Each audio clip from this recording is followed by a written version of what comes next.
Welcome everyone to the Creator Jump Off podcast. Today our guest is Alison Coté, who is a vintage style graphic designer based in Rochester, New York, which is where I live as well. And I'm so excited to talk to you. Thank you for coming on, Alison. Thank you so much for having me. Yeah, I've stalked you for quite a bit on Instagram. You have an amazing feed, and lately you've been doing these really fun, like downloadable things for, I believe your Patreon. Yeah. And she does these really sweet vintage style Valentines, like the little, like the little cards you used to give out when you were in elementary school. And it's super sweet. You also did like a children's menu. Yes. Too, I believe. Yeah. It's like one of those interactive kids menus, activity placemat, you could also call it. Yeah. For Thanksgiving. It's really adorable. And I'm excited to get into it, but I really love your work and everything that you do, you really, it feels so authentically vintage of whatever era that you're kind of, working to achieve. Right. I get what well, that's my goal. So I appreciate it. Yeah. Do you want to share with us, I know that you mentioned on your website too, like both your parents are artists as well. Mm-hmm. So growing up, like, was there just a lot of art happening in the house? Oh yeah. Big time. Actually 2 houses. My parents split when I was little. And so that actually kind of ended up being supportive for me in a way, because I was witnessing firsthand that both of my parents separately can be freelance artists and each own their own home. And, so that was a good starting point. But if you're in Rochester, you may have seen my parents' work. If you're not in Rochester, you may have seen, they're both kind of international, but Rochester based. So, my dad is David Coles, and he is best known for his caricatures. He does these kind of cubic or cubist style caricatures that were featured. For a while, he had a running spot in Entertainment Weekly in the 90s where he would have a different celebrity caricature every week. And since then, he's done animation work for Sesame Street, and he does the Rochester Jazz Fest poster every year featuring caricatures of the people who are performing. And my mom is Laura Wilder, who is a Roycroft artisan, a period style artist and printmaker. So she does linoleum block prints as well as paintings. So those are my parents. And there was lots of sketching growing up. At my mom's house, we had an attic that was unfinished. But me and my brother and my mom each had our own drafting table up there, and we would just all go up there and draw together. My brother is a comic book letterer, Clayton Coles. He's very successful, well-known comic book letterer. And so he would be drawing these intricate, like, cityscapes, like sci-fi, like incredible detail.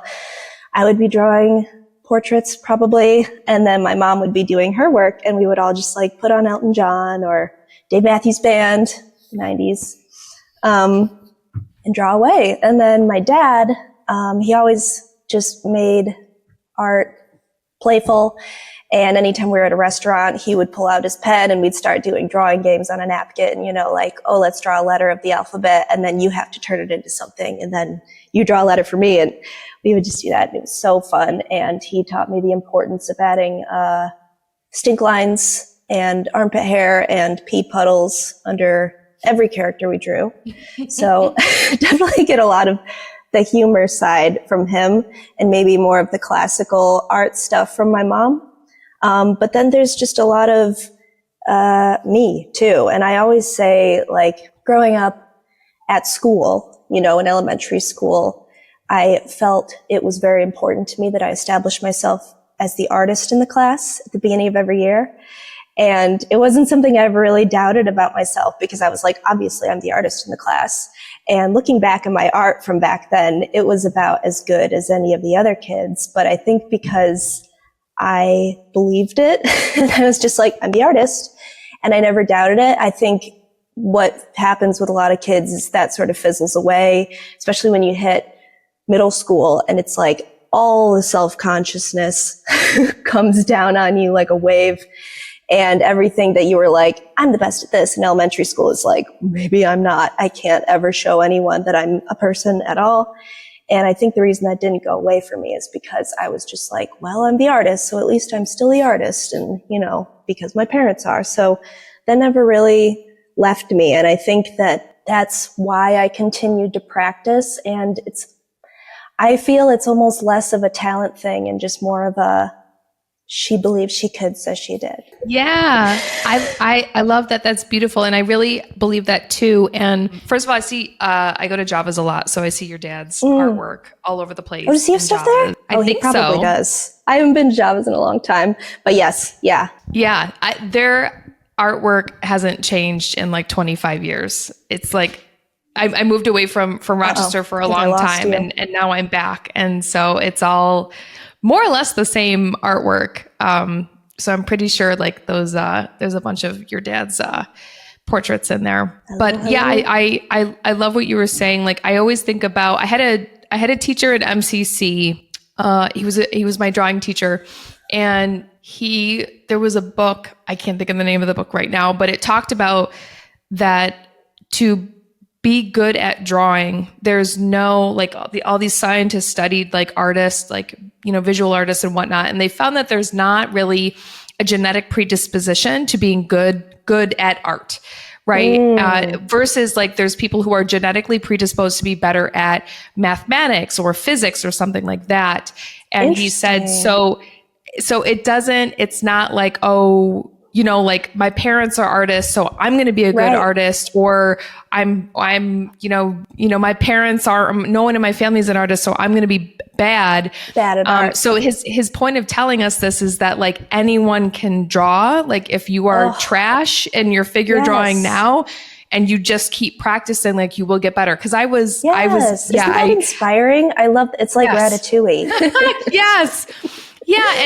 And I think too, like I relate a lot to what you're saying. My parents weren't artists. But I had like a great aunt who was an artist. And so that was really interesting to me to see her life and to see her do her artwork. And like, she was a real living, breathing person. And so I was really curious about like, oh, wow, like you can be an artist. Like that's a thing that you can do. Well, yeah. And like the artist's lifestyle is very fascinating to people. People always want to see my mom's home studio, because everyone thinks that like the home studio must be like this really like cool, cozy place that you've curated. In reality, my mom's studio is in her bedroom and it's just like a desk in the corner. But sorry, Mom, exposing you. And my dad's studio is like, his is kind of fun because his is also just like in what used to be the dining room of his house, which he's just converted into like his workspace / where he eats / like books and papers and everything that you would ever need right there. He once joked that it's also where he takes his sponge baths. Everything's getting done in that room. Yeah. You don't need another room. Yeah. Right. Like the mystique kind of it demystifies it. And I love what you were saying. Like you just believed, like you just were like, I am the artist, period, full stop, and I think, and I had the encouragement of the other students too, being like, oh, she's the artist. Oh my God, you have to draw me the Powerpuff Girls because you're the artist. And I was like, no problem. You can do it. I'm the artist. So I know my role in this classroom, and I'm the Powerpuff Girl illustrator. Yeah, exactly. For sure. And the teachers were in on it too. The teachers were like having me make posters for the classes and stuff like that because I was the self-proclaimed artist. So you've literally been doing this your whole life. You've been doing commission work your whole life. Not always paid commission, but yeah, pretty much. Right. I've had people telling me what to draw since elementary school. That's really incredible. And I just want to circle back to, I love what you said. And I think this is applicable to anyone at any age of like, you told yourself and then told the world, like, I am the artist in the class, right? And I think that like we have to do that even as adults, you know, like I have my own imposter syndrome. I went to art school, like I've been I don't really practice graphic design so much anymore, but I was never the best illustrator. I was never the best figure drawer in any class, you know, I was never the best, period. But I had a point of view, and at some point you have to say, I'm committing to this, right? And like, I want to be an artist, be a designer, a musician, etc. You know, and then once, you know, like you say that confidently for yourself, you know, and you say it to other people, like people are going to believe you, right? Like they're going to go along with it.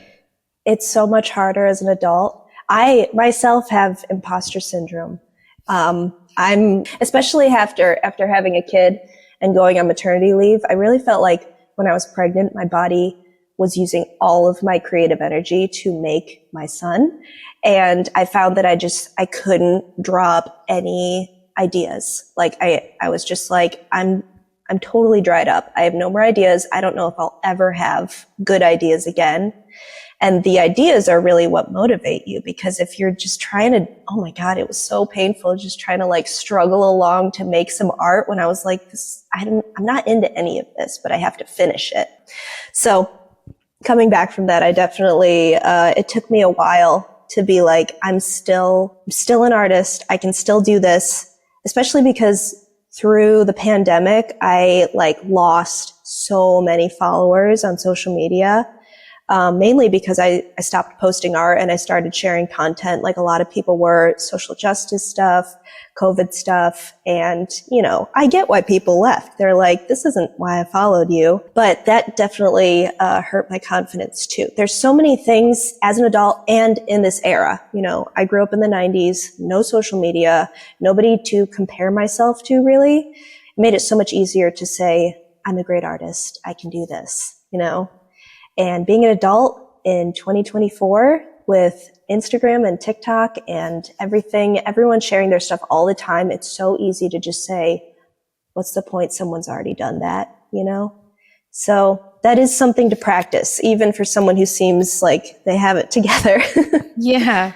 Yeah. Right. Like you're someone on the internet. I don't know you personally. We've never met, but you're someone I admire on the internet. And you really do seem like you have all your shit together. But, you know, what does that practice look like for you? Like when you are feeling that, or maybe like someone left a really shitty comment, you know, on a post or something like that. Like what does it look like for you to be able to like get up and keep moving forward? You know, I've been really lucky to not receive that many shitty comments, knock on wood. I've been really shocked by how nice people are to me. And oh my God, I'm just like, when the hate starts coming in, I'm not going to be able to handle it. So that remains to be seen how I'll deal with that. I've gotten one or two comments that are sort of like, all right, you didn't need to say that, but you know, nothing like no death threats or anything like that. But I know that the more visibility you get, the more that'll show up no matter what you do. You could be doing the most tame, mild thing and people are just going to be like, you're the worst person alive. And so, yeah, I don't do well with that. I try not to read too many of the comments, but inevitably I do. And I like every single one. But anyway, to answer your question, I think what really helps me is a few things. Number one, I still have an amazing support system. So I've still got my mom and dad, thankfully, and they are, you know, great cheerleaders. I've got my husband, who is also an amazing cheerleader, and he makes me feel so much better, especially because I'm such an introvert and he is more of an extrovert and he's a musician. And so he goes out and he plays shows and I stay home with our kid a lot of the time. And he comes home and he says, everyone was asking about you. Everyone was saying that they love the poster. They love the new thing that you're doing. And they're so proud of you. And I'm like, really? Because I never go out. So I'm like, I didn't know that. I didn't know people liked me.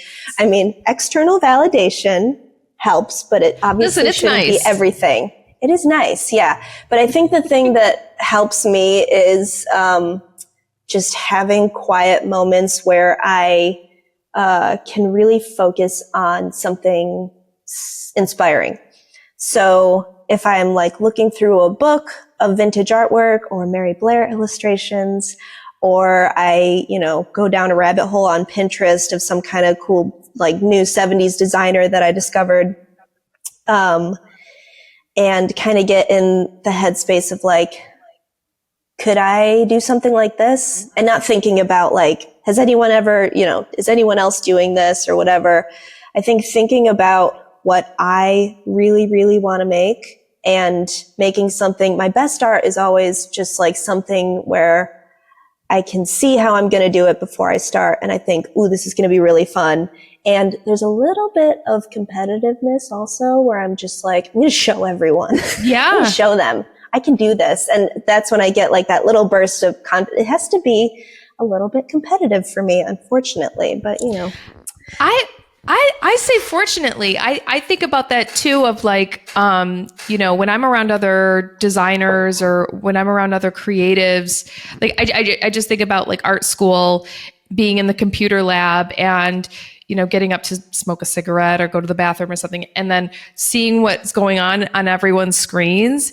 And I would be like, damn, Irene is doing something amazing. Like I need to step my game up, and it was never this nasty competition thing. It was not Healthy about the other person, but it was just like, it was inspiring. And yeah. And I think, I think that's just natural too of like, I think too with creatives, myself included, is we do have a like, we'll show them kind of thing going on, like whoever that is, maybe it was like our childhood bully or a teacher who said that like, you're never like, don't go into graphic design. It's too hard. You won't make it. High school guidance counselor. Yeah. I think it's good. I think it's like, it's healthy to use that stuff. Yeah. It's what works for me. Yeah. Listen, use it. If you're not, I say if you're not harming yourself or others or whatever, like use it all and have whatever, again, I rewatched, The Last Dance, like the documentary about Michael Jordan and stuff. And he would make up stories about other players and stuff. And he literally I don't remember the details, but he made up a story that someone disrespected him that like, I don't think ever really actually happened, but he used it as fuel on the court. Oh my God. To like just dominate the other team. So it's like, oh, should I do that? I wonder if he ever accidentally like made up like a romantic fan fiction about one of his opponents. Think that ever happened? If you're making up stories, it's like, oh my God, we're so mad. But then he confronts him and it's like, oh my God, are we going to kiss? I think you need to make this happen, Alison. I think maybe this is your next project. I'm all done with graphic design, I guess. I got to move on to MJ fan fiction. I'll have to interview again as fan fiction novelist. Follow up with me and see what I've done. I feel like in my recollection of like your posts and stuff, I feel like you did some posts more recently where you were kind of talking about your process and like your history. So talk to me about like, did you go to art school? Like, did you ever work in-house at like a graphic design agency? How did you get to where you're at now? So after high school, I went to Pratt MWP, Munson Williams Proctor, and that is the upstate New York campus for Pratt. It's in Utica. The idea is that you go there for 2 years and then it's a little less expensive, and then you transfer to Pratt in Brooklyn for the final 2 years. And I did not make it to Brooklyn Pratt. I ended up dropping out after a year and a half, mainly because I was sort of like, everyone's going to college, I get to go to art school, and I wasn't really thinking like, do I need to do this? And I'm glad I went because there were things that I would never have explored on my own. I think it's important to go and, immerse yourself in a place where you're getting lots of different perspectives and lots of things that you wouldn't normally look into on your own. Like I would have never studied art history. I'm not someone who's interested in history, ironically. Isn't that so funny? But the thing is, I mean, I got really into art history when I got into the 20th century. Once we got into the Impressionist era, we were into that John Singer Sargent and, oh my God, so that's when I was like, now we're getting down to the good stuff. But so much of art history is just like so many paintings of the Virgin Mary, which, I got into eventually, and I'm proud that I know what I know now, and I value that. And there were definitely some things that my teachers taught me while I was there that my parents wouldn't have taught me, or just didn't come up, or they have a different way of thinking about things. So I value that as well. I had some really great teachers at Pratt MWP. I also had one teacher who was not great, and he was one of those I'll show him kind of guys. But basically what happened is I did my winter review where I went and talked to all my teachers before winter break, and they kind of like, give you some advice of what you can improve on and say what they think you're strong at or whatever. And this is going to sound so braggy, but all my teachers kind of were like, I don't know what to tell you. You seem like you're doing great. And so I was like, yay, I aced it. But then I was like, why am I paying to go to school then if you guys like don't have more for me? So my dad had just made my tuition payment, and he called and we got me out of school, and he got reimbursed. And then we went on a trip to California, and we visited Pixar. And it was awesome. Yeah. I have some hard opinions about school. I went to art school too. I went to the School of Visual Arts, and the most successful people quit. I mean, like legendarily, like Keith Haring dropped out, James Victori dropped out, all my heroes dropped out. So I'm the loser that graduated. But I bet, like, tell me about that visit to Pixar, because I'm sure that was like life changing. Yeah. Okay. This is going to sound braggy too, but my dad is friends with Pete Docter, who is, I think he's the head of Pixar now. But back in the 90s, Pete Docter was a fan of my dad's, and he sent him a fan letter and was like, I admire your work. And they've kept in touch ever since. And so we've been to Pixar, I think 3 times. The first time they were in this warehouse, I think I was like 8, and everyone had these like really cool cubicles, and like the ceiling was just like open pipes and everything, as I remember it, at least. Very warehousey, not very polished. And then the next time we went, they had moved to a big building that Steve Jobs had helped design or had some hand in, much fancier. And I remember people were riding around on Segways. It wasn't, maybe it was some Segways, but there were also lots of scooters, just like Razor scooters. And then this last time, after I dropped out of school, it was the same place, but they had expanded even more. So each time we went, it was like getting bigger and bigger and bigger. And we got to see some preliminary sketches for Inside Out. That was awesome. And we had lunch with some of the people at Pixar, and it was just so cool. And Pete Docter is the best. He is really like, he's just the nicest guy ever. And the vibe at Pixar is amazing. It's just so cool. And at that point, I remember flying home from that and looking out the window and being like, maybe my goal should be to work at Pixar someday, because I love it there. It's so cool. And it would be amazing to work at Pixar. And I did kind of like dabble in show running and, like kids cartoon shows for a brief period of time, with my dad. We would go out to LA and pitch shows, and we had one picked up by Frederator. It's a show called Boots. It was just a short. And it was a thing where they were making a bunch of shorts. It was a deal with Sony, and then people would like vote on which short they liked the best, and that one would get turned into a series or something. So Boots just stayed at one little short, but it was still fun, and it was a interesting part of my career. I've jumped around so much. So after I left school, I was like, okay, I'm going to do caricatures like my dad. And I developed my own caricature style, and I was doing hand-painted acrylic and eventually oil portraits. I have these really funny Saturday Night Live characters that I painted in oil. They're like kind of beautiful. I have Stefan, the, New York's hottest club is guy. Yes. I have the Target lady, Kristen Wiig, and the what up with that Kenan Thompson character. And I still have a lot of prints just like sitting in my basement from that era. That didn't take off. And sometimes I hear from people who are like, I have your Target lady print from like 2012.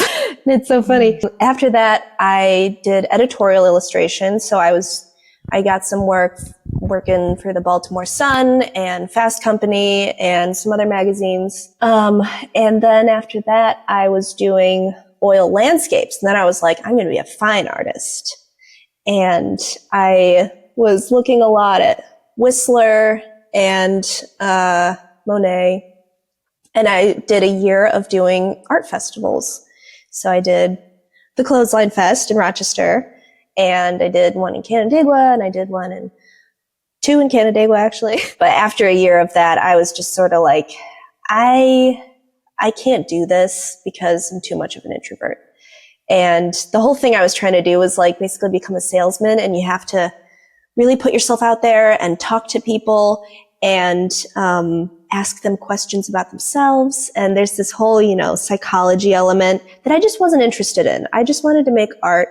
And the thing I found was that the paintings that I, liked the best, I made these little moon paintings once, and I just loved it so much. And those ones would fly off the shelves. I don't really feel like making moon paintings anymore. I feel like I've done what I needed to do, but people love them. So I'm going to make more moon paintings, and people stop buying them. It's like they can smell how much I liked making it, or they can like feel the energy of like, ooh, the artist was like in the zone when they made this, or like, oh, they just turned this one out because, So that's a really interesting observation.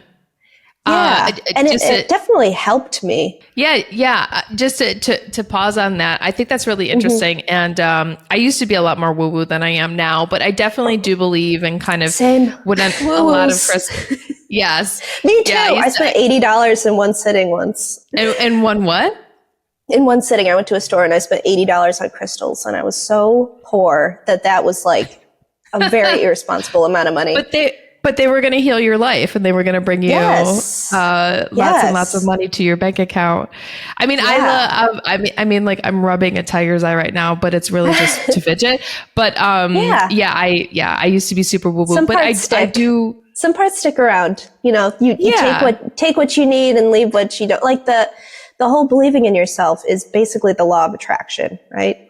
Yes. So I'm like, okay, I can't deny it all, but definitely like I avoid the parts that are like alt-right pipeline stuff. Yes. Yeah. And I think that's really interesting. Like when your heart wasn't into it, neither was your customers anymore. I think that's really, really fascinating. And so I really kind of, subscribe to that too, of like, when I've really been in the zone and really enjoying what I'm doing or working on or whatever, I've found that as well. Like the feedback, or like the sales or whatnot are a lot better. And it's really like, it's really lovely and beautiful. And also, I don't know, there's plenty of things too I've put my heart and soul into, and there was absolute crickets. No one gave two shits about it. But that'll happen too. Especially with like algorithms, where it's like, people might like this if the algorithm sent it out.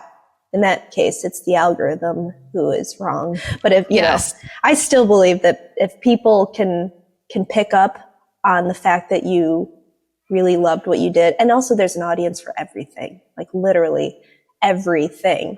So as long as you can find that audience, there'll be someone who will buy the stuff that you love to make the most. Yes. Yeah.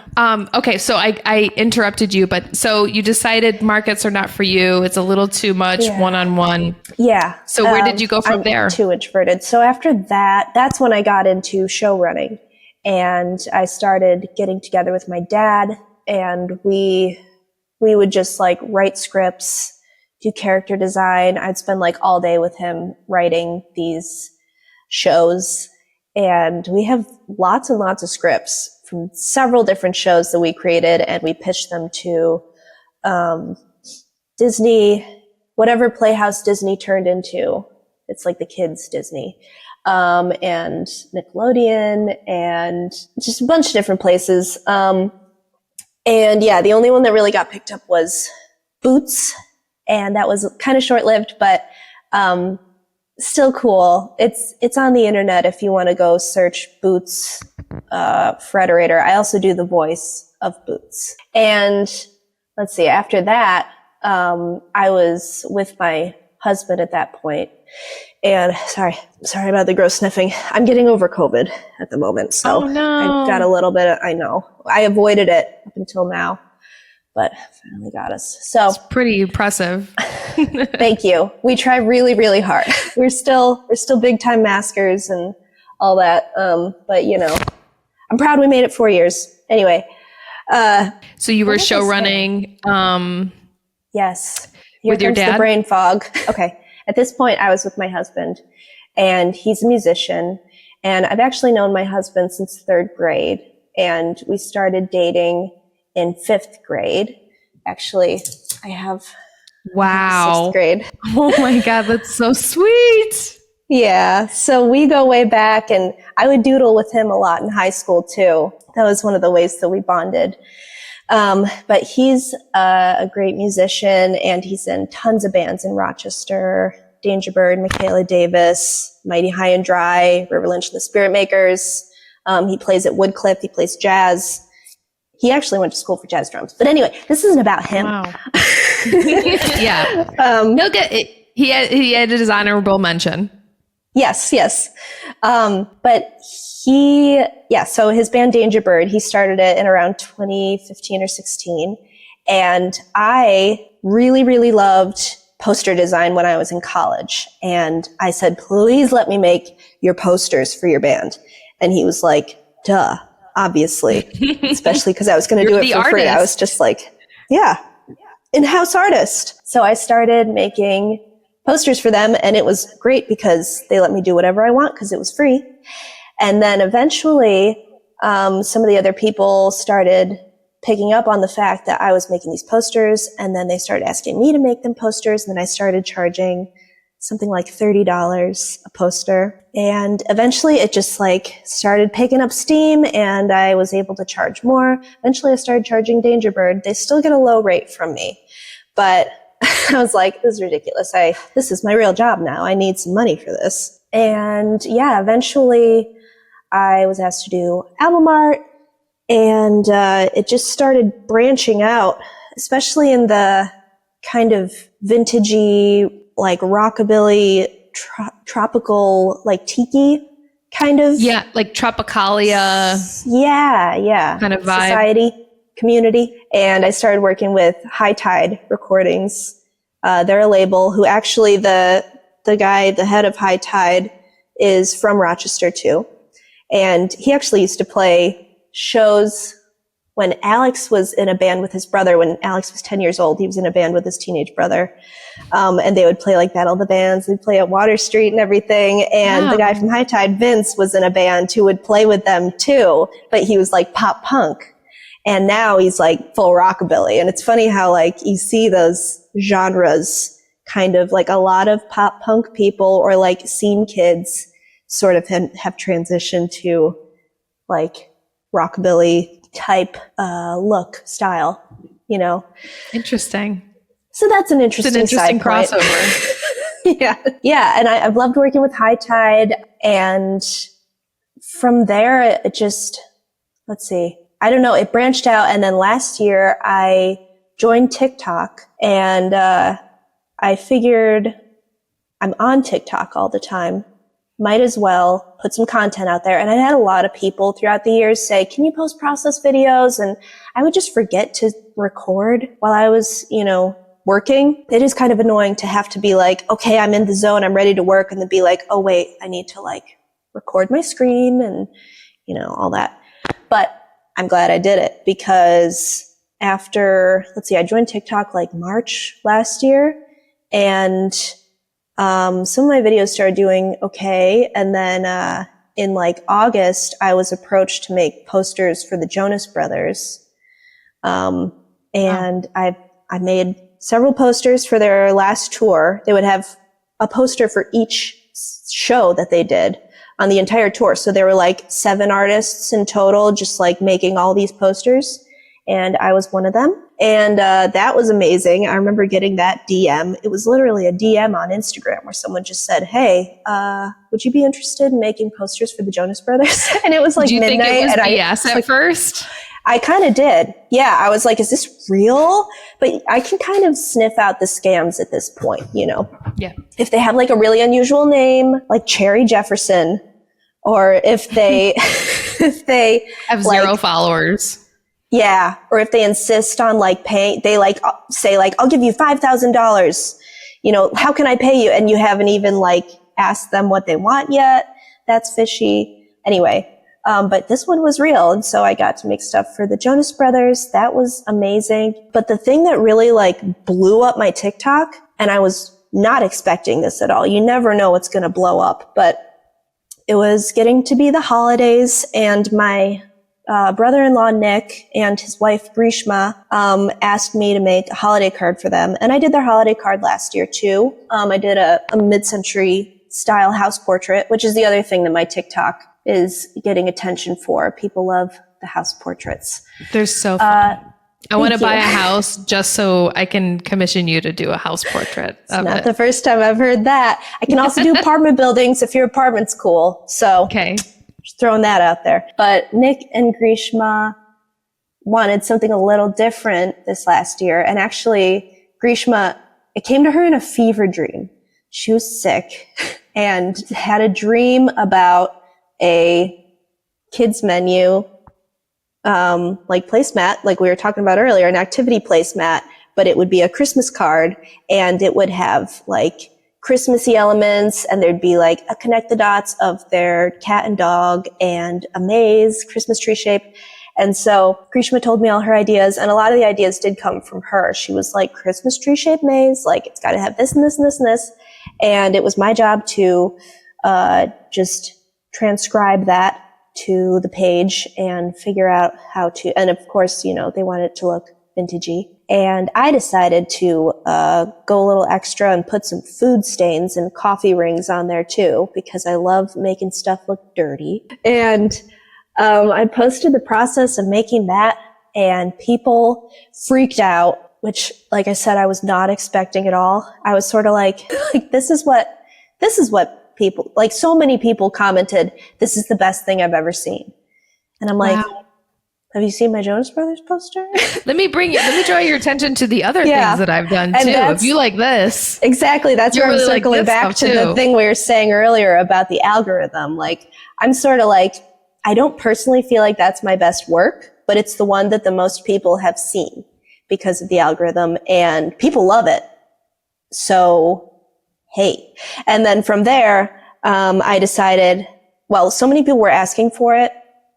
Like they wanted me to make a version for them, and I just couldn't possibly make that many because it was very involved, and I had to make my own Christmas card too.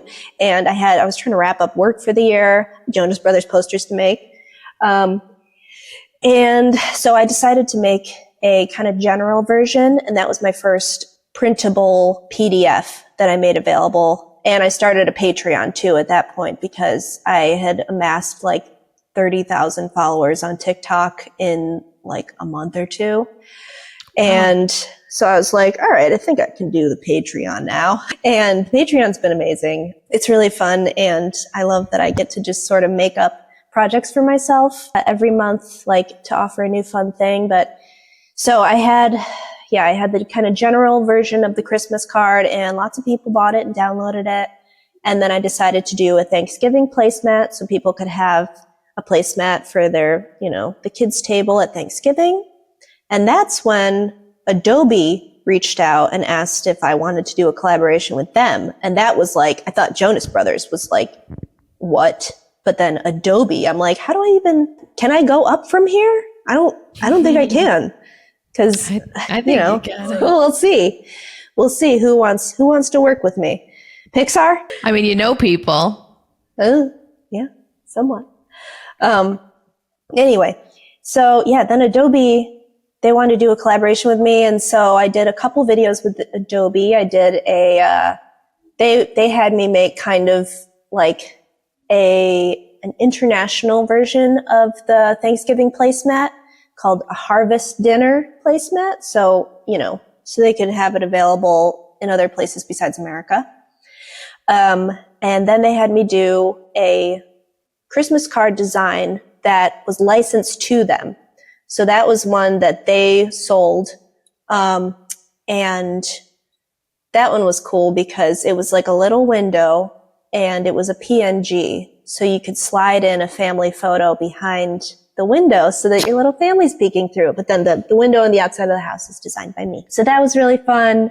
And then they actually had me do a video this year about the coquette trend, which I thought was kind of funny that they were asking me to do that because I was like, you think I'm trendy? What? Me? I think if you do something long enough, in the 70s. Yeah. Yeah, right.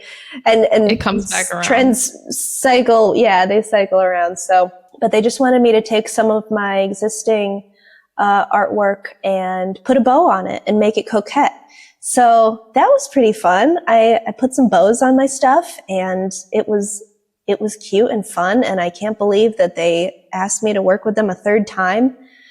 Crossing my fingers that they'll come back around to me again. But if not, I'm satisfied. That was cool. I love it. That brings us to where we are now. Now I'm just, well, after that TikTok went viral, I had to start a wait list, and now I have over 500 people on the wait list, and I'm just trying to figure that out.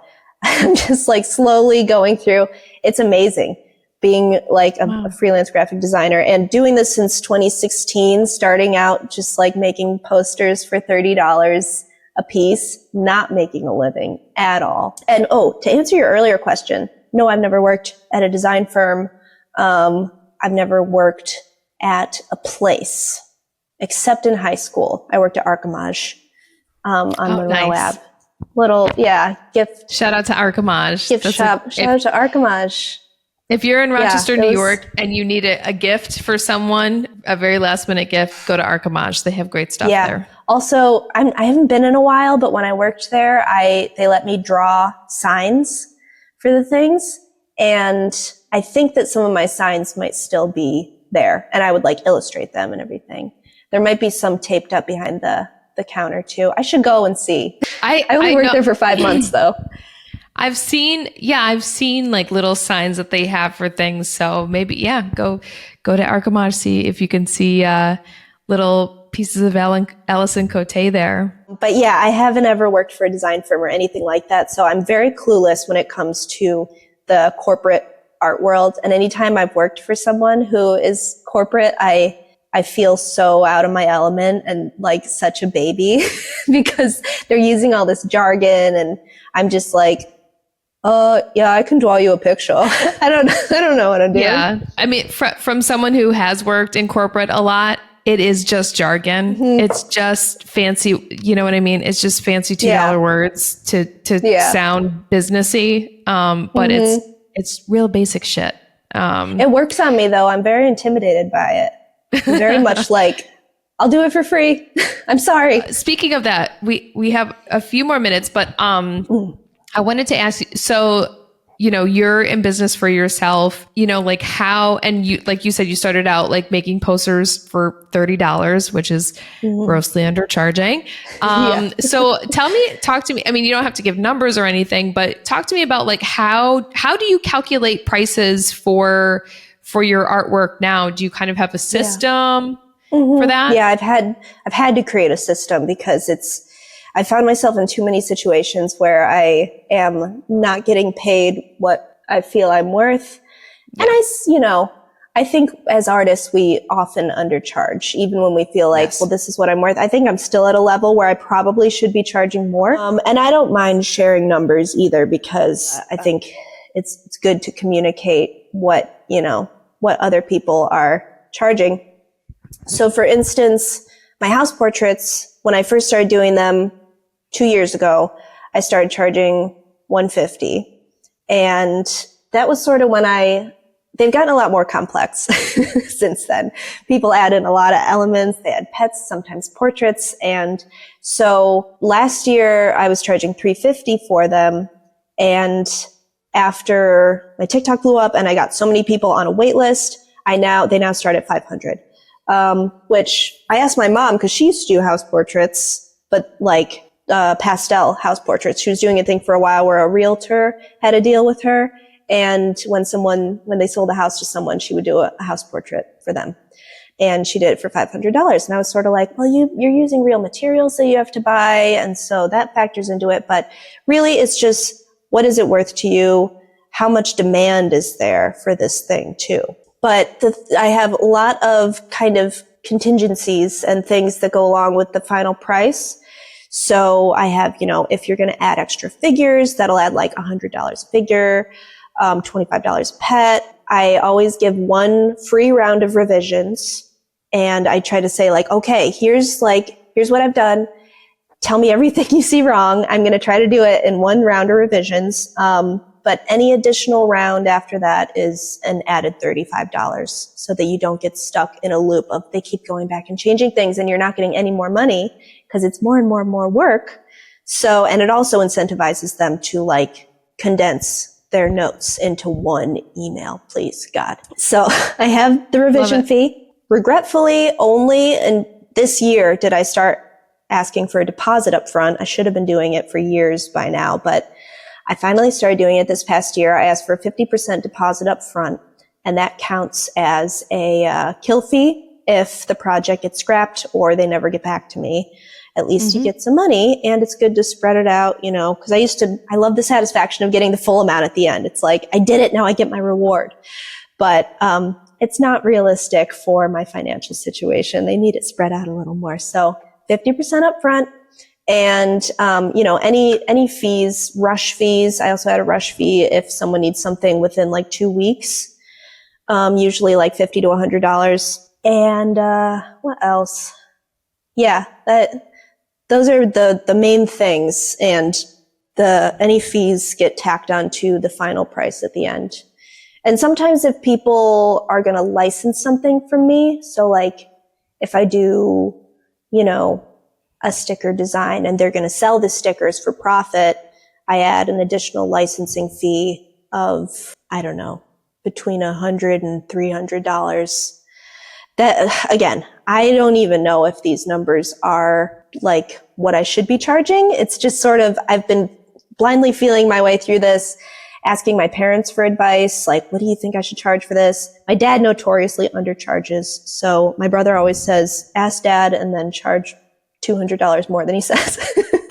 I like that theory. Yeah. And I think too, like I've been a freelance designer. I've also like been the person to hire illustrators or photographers. And it really runs the gamut, and there really is no correct number. It's like, what's correct for you? Like what feels good? Like I share with clients, like we talk through pricing and stuff like that. And we kind of break things down. And then at the end of it, we do the gut test. And it's like, if that number feels good to you, like in your gut, then that's probably the right number. And if it doesn't, because so many times I've undercharged and I enter into a project with a lot of resentment and bad energy because I'm like, I'm undercharging. I should be getting paid more for this. It's not worth it. And I'm not happy and I don't do good work. And, and then it kind of like, we were talking about energy earlier, like it tends to kind of go off the rails and they want more revisions. And so it's like, undercharging, I think, besides not getting what the value of your work is, it also just has this like chain reaction of the whole project and the relationship that you have with your client. And there is something about, I think all creatives tend to undercharge, but there is this magic of the clients who paid me the most, I have the best relationships with, and not just because I'm like, thank you so much for your, but like, it's easier. Yeah. They appreciate and respect my role as a creative more. Yeah, totally. So it's like, Don't undercharge, y'all. And I'm assuming too, like now it sounds like, especially like with your following, people are approaching you for work. You're not doing so much like cold outreach. Yeah. I'm full up for work and I'm having to turn people away, which is the dream. That's a really nice place to be. Was there a time period where you were like doing outreach and stuff and saying, hey, I'm Alison, I'm a graphic designer? Yeah, definitely. Years and years of me reaching out, be it, trying to get editorial work or just putting out there on my Instagram, like, does anyone need album art? Does anyone need band posters? Things like that. Or doing like sales, like saying, if you get a poster from me this month, it'll be 50% off or things like that. But yeah, no more for now, at least. We'll see how long it takes me to get through 500 commissions. Oh my gosh. It might be time to raise your prices again. Yeah, maybe. Well, we have to wrap up, but Alison, thank you so much. It was so lovely to talk to you. I love your work so much. It's really, really beautiful. And I'll have to, I also was thinking about like who's just bought a house. Maybe I can get on your list. I'll be commission 501 on your list. Maybe I can bump you up. Oh, okay. See y'all. If you start a podcast, you have people on, you get special treatment. Will you let people know where they can find you on the internets? Yes. So I am on TikTok at Alison Coté Design. It's Alison with one L, ALISON, COTE. I am on Instagram at Alison B. Coté, and my website is AlisonCoté.com. Awesome. And you have a Patreon as well? Oh, that's right. Yep. I have a Patreon. The link is in my bio at my social media. You can find it there. Beautiful. And we'll include the links too in the show notes as well. So check that out too. Alison, thank you so much. It was really great to meet you and chat with you today. And very nice to meet you too. Thanks. And thanks everyone for listening. Bye. Hey there. Thank you so much for joining our podcast today. I hope you really enjoyed it. If you would consider liking, subscribing, and even leaving us a comment. This way, it will help us to keep the podcast alive and continue to bring you some really awesome interviews and nuggets of creative wisdom. So thank you again for checking us out. I'll see you next time.